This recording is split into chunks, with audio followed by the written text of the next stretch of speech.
Bonsoir. Ce soir, nous avons la question de Laurent. Alors, je vais vous lire la question que demande Laurent. Sur la liste des produits autorisés par le consistoire de Paris, dans la rubrique bonbons, je ne vois ni les dragibus, petits et gros, ni les carensacs. Par ailleurs, dans la synagogue que je fréquente, on nous en propose sur les tables pour les séoudotes. Ce sont des bonbons achetés par sac de 2 kilos dans la boutique Haribo à Marseille. Bon, j'aimerais savoir si c'est caché ou pas. Merci pour vos réponses. Alors, donc Laurent demande, est-ce que les bonbons, donc il parle des dragibus et des grands sacs, mais ça peut être un problème par rapport à tous les bonbons qui sont vendus en France. Est-ce qu'on doit faire attention à ce qu'ils soient dans la liste ou pas? Puisque souvent, c'est exactement les mêmes bonbons qui sont vendus dans le pas kasher ou dans le kasher. Donc, la question est, est-ce qu'il y a une différence? Alors, pour répondre à la question, on va essayer d'analyser quels sont les différents problèmes qui peuvent y avoir par rapport à ces bonbons. Là, il parle des bonbons qui sont plutôt fabriqués avec de la gélatine. Tout le monde sait que la gélatine est d'origine était fabriquée d'animaux, c'est-à-dire qu'il fallait prendre des os d'animaux, etc. et en fabriquer avec ça de la gélatine. Or, cette gélatine-là était évidemment pas cachère, posait un problème de consommation. Des fois, dans certains médicaments, par exemple, la gélatine a été tellement changée que finalement, dans la loi, dans la halakha, ça ne pose pas vraiment de problème. Mais dans les bonbons, elle est très fréquente et pose un problème sérieux. Il est évident que la gélatine qui n'est pas cachère ne peut pas être utilisée. Donc, le problème qui se pose, deux problèmes en fait, se posent par rapport à ces différentes confiseries. Puisqu'il y a le problème d'abord des confiseries, qui est la fabrication et les ingrédients qui sont à l'intérieur. C'est évident que les ingrédients posent beaucoup de problèmes. Il peut y avoir des adjuvants, il peut y avoir toutes sortes de choses qu'on ajoute dans les différents produits et qui, évident, posent un problème de cacheroute. Donc la composition, en général, mais on va voir que c'est pas toujours, la composition peut nous dire qu'est-ce que contient le produit, et par rapport à cela, est-ce qu'il est cachère ou pas. Mais il y a d'autres problèmes. Même dans la composition, même si les ingrédients qui sont marqués à l'intérieur ne posent pas vraiment de problème, il arrive très souvent dans certaines usines que certains aliments manquent. Donc ils sont obligés de mettre des substituts. Et ces substituts n'ont pas été vérifiés. On ne sait pas qu'est-ce qu'ils ont mis. Donc il est évident que si le produit n'a pas été suivi, alors il se peut qu'il y ait un problème dans la composition. Je donne un exemple assez intéressant.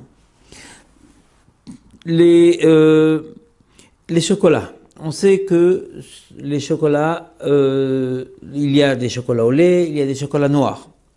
On pourrait se dire que les chocolats noirs ne posent pas vraiment de problème par rapport au lait et la viande.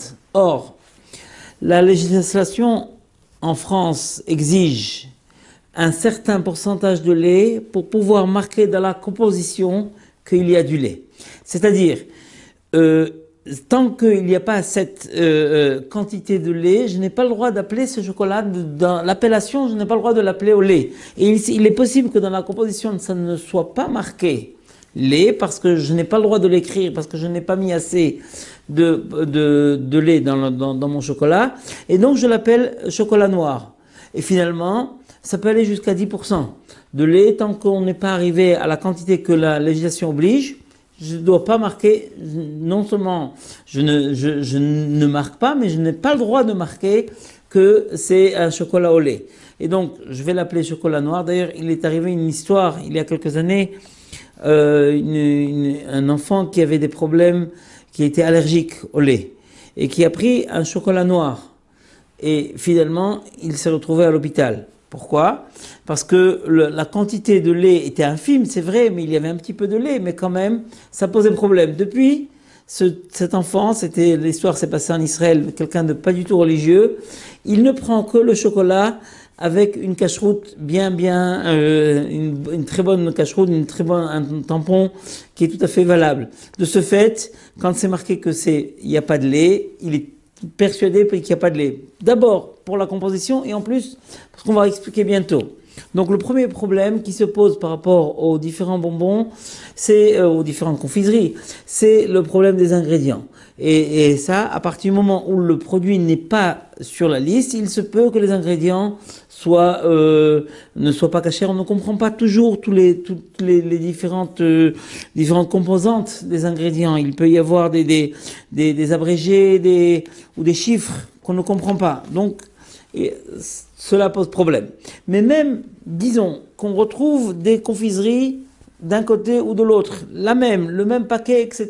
Le même paquet se retrouve dans les magasins cachers et dans les supermarchés. Et donc, on se demande pourquoi va-t-on payer un peu plus cher pour cette confiserie qui est vendue en cachère, alors que le même produit est dans le non cachère. Alors là, la réponse est claire. En fait, avant de donner un tampon sur des confiseries ou n'importe quel produit, les différents rabbins vont visiter l'usine et essayent de voir est-ce que c'est possible de faire une production cachère. Pourquoi? Parce que quand dans une usine, il y a différents produits qui sont fabriqués. Il y en a certains qui sont cachères et d'autres qui ne le sont pas. Donc automatiquement, on a un problème avec les ustensiles. Je donne un exemple, n'est-ce pas? À la maison, tout le monde a 2 batteries de cuisine, une de lait, une de viande. J'ai mes casseroles de lait, j'ai mes casseroles de viande. Après avoir bien nettoyé ma casserole, pourquoi je ne peux pas utiliser la casserole de lait pour la viande et vice-versa? La réponse est claire, c'est à part le problème des résidus qui sont dans la casserole, qui sont très bien lavés, il y a à l'intérieur de l'ustensile, il est imprégné un petit peu des résidus de ce qu'il y avait avant. Donc, ceci, quand je vais cuire, par exemple, je cuis de la viande dans une casserole de lait, les résidus de lait qui restent à l'intérieur de la casserole vont rejaillir et vont entrer dans le produit et vont me l'interdire. Donc, il est évident, j'ai pas le droit d'aller emprunter des ustensiles de mes voisins non juifs qui ont mangé des crevettes ou du porc ou n'importe quoi dans ces ustensiles. Et puis après, je veux cuire ma cuisine à moi, donc ça va ressortir. C'est exactement la même chose pour les usines, n'est-ce pas? À beaucoup plus grande échelle. Si une usine fabrique sur la même chaîne de fabrication, elle fabrique aussi des produits cachers et d'autres pas cachers, alors ça pose un problème. Donc, qu'est-ce qu'on doit faire? Il est évident que, ou bien, on va choisir une usine qui dans cette ligne, disons, elle n'utilise que des produits cachers. Ou alors, ce qu'on va devoir faire, c'est cachériser, rendre cachère, c'est-à-dire faire tout un processus de cachérisation pour pouvoir permettre d'utiliser le produit.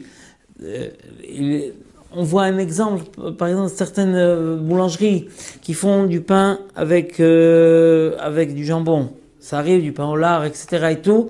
Si c'est sur si c'est sur le même four, dans les mêmes ustensiles qui sont utilisés pour faire le pain normal et ce pain-là, eh ben, il va y avoir des restes de ce genre de produits et ça va même interdire le pain.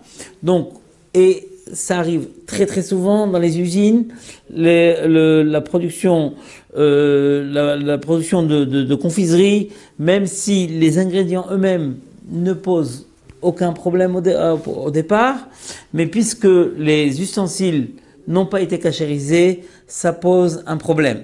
Et surtout, ce genre de confiserie, parce que il y a, comme on a parlé de la gélatine, mais il peut y avoir d'autres produits encore. Il y a d'autres produits encore qui ne sont pas cachers et qui interdisent. D'ailleurs, je vais vous dire une certaine anecdote que j'ai entendue il y a quelques années du Dayan de Marseille, le Rav Sebag, qui a été le Dayan à Marseille, et qui m'a raconté que lui-même avait été envoyé par un rave pour visiter une usine connue, et il avait été voir donc les différentes modes de fabrication. Est-ce qu'on pouvait donner cachériser donc cette usine? Et il a passé toute l'usine. C'est une très grande usine. Et ça lui a pris presque 2 heures pour passer toute la chaîne de fabrication. Les produits de départ, impeccables, pas de problème, tout était cachère. Mais en suivant la fabrication, il est arrivé presque à la fin de la fabrication. Donc on parle je ne sais pas si on parlait d'une certaine confiserie. Vous savez que quand c'est fabriqué, c'est à une chaleur, une très grande chaleur. Et le tapis donc est roulé, et à un endroit, il a vu un homme qui avait un grand seau de graisse. Et il lui a dit à quoi ça sert. Il a dit voilà, comme ce tapis roule tout le temps, il y a besoin de graisser toutes les heures, il y a besoin de venir graisser ce tapis-là, disons, ce passage. Alors il lui a demandé quelle graisse tu utilises pour graisser. Mais il a dit mais tout à fait c'était de la graisse de porc, la graisse il mettait. Et comme c'était très chaud, c'était bouillant. Donc la graisse se répandait sur sur tout le tapis, et automatiquement le produit s'imprégnait de cette graisse-là, et donc ça rendait le produit pas cachère. Et il était très content d'être passé exactement au moment, parce que c'est une fois toutes les heures, il est passé exactement au moment où la personne est en train de graisser. Et donc le produit, même si les composants du produit ne posaient pas vraiment de problème, le produit était interdit, et donc toute la chaîne posait un problème. Donc, pour répondre à cette question, il est évident, surtout pour ce genre de produit, à partir du moment où le produit n'apparaît pas dans les listes, il faut voir pourquoi. Ça veut dire qu'il est évident qu'il peut y avoir ou bien un problème dans les composants, ou bien il peut y avoir un problème dans les différentes autres fabrications de l'usine, ou alors il peut y avoir un problème dans la cachérisation des ustensiles qui n'a pas été faite et qui rend le produit interdit. Donc finalement, on n'a pas le droit de prendre les bonbons, en tout cas ces bonbons, en tout cas ce genre de bonbons qui sont faits avec de la gélatine, etc. et tout, s'il n'y a pas un tampon valable dessus. Voilà pour la réponse.